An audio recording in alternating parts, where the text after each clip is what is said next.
Hi everyone. I would like to share some tips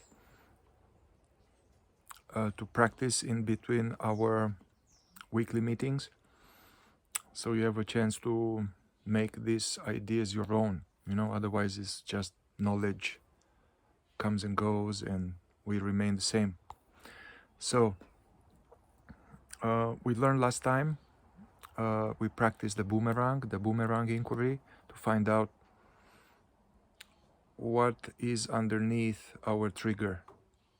Often what's underneath our trigger with people or the world is there some old button of ours that's pushed, some deficiency story, deficiency identity, not good enough, not lovable, I can't do it, I'm a failure, can't be myself, I have to hide, I have to be nice, I have to be good, don't trust. Yeah, so those were some beliefs that became imprinted, like thoughts, interpretations of a child, of us as a child. We interpreted the world when we were 4 or 5 or 6 or 7, and especially if we had lack of love or if our parents were not enlightened, then we surely have some of these imprints. And they became embedded in the body, and we have now these beliefs and these yucky feelings. Because why we have these yucky feelings? Because these beliefs are actually not true, and it's more like this identity, this deficiency identity is actually not our real identity.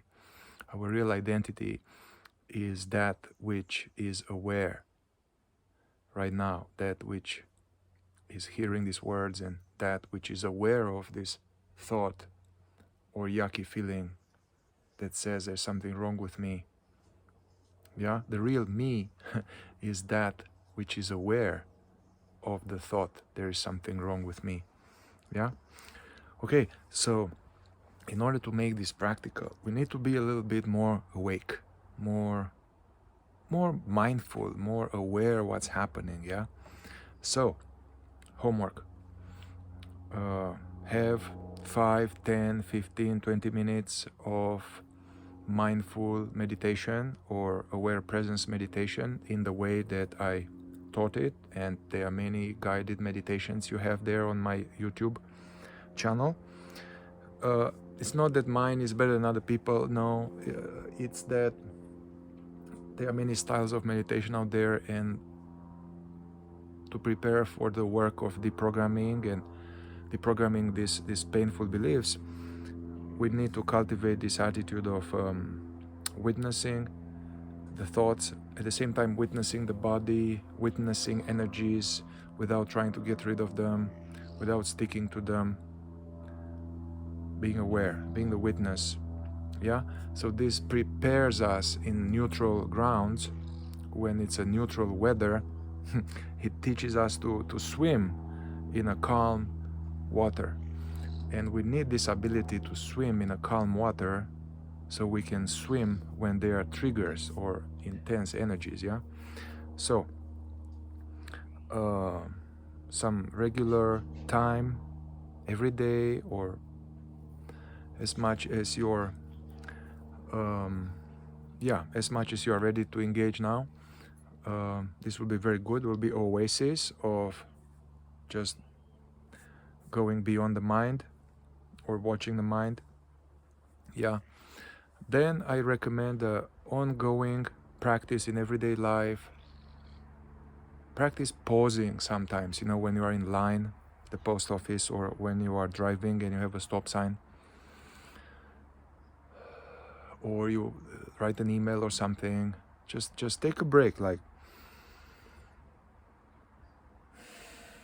come out of the thinkingness, engage the senses, bring attention to the present moment,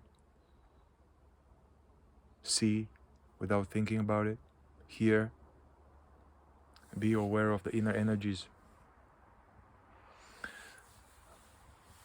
So from time to time throughout the day. You can even put a reminder. You can put some alarm clock. You can change the ringtone of your text so it reminds you. The number one difficulty about practicing presence in everyday life is that we forget completely. So that is why it is good to start a day with that. Read a little bit of some Eckhart Tolle, or read some knowledge about presence, consciousness, something that's uplifting, inspiring for you, whatever. Pema Chodron, Thich Nhat Hanh, Adyashanti. Read some of these, maybe meditate a little bit in the morning, so you remind yourself about consciousness work early in the day. Otherwise we forget. Yeah. Throughout the day, whatever is happening, if you keep doing this thing, you are becoming more and more aware. Your consciousness is more sensitive. Be in touch with your inner body. All the suffering, all the patterns, all the compulsions are connected with energies in the inner body, chest, belly, throat, gut. There we have our emotions. Bring awareness to it. If you don't know what it is, you can like, okay, pause. What is this? I'm afraid. Some fear. Okay. It's okay to feel this fear. Let this be here. It's not going to kill you. Bring awareness as the mother. Fear is the child. Anger is anger. Yeah? So train yourself to observe these phenomena without trying to change them, without trying to analyze them. Yeah? Attending to what is. Being present to what is without trying to change it. This is a very powerful practice. Hard though, because we resist feelings. We don't want to feel. So notice in you this squirming towards unpleasantness, and kind of remind yourself, hey, basically if I'm resisting it, now I add more to that. So I have anger and resistance to anger. Fear, resistance to anger, Yeah, so train yourself to notice what's there and bring the energy of witnessing to it. Okay. Now, whenever you are triggered, either in the moment or afterwards, pull yourself, as we learned in the last meeting. Bring up the image of what happened. Maybe quiet your mind first a little bit and, watch your breathing for 2-3 minutes. Bring up what happened. Images, memories, this was the reactions in you. Notice and allow.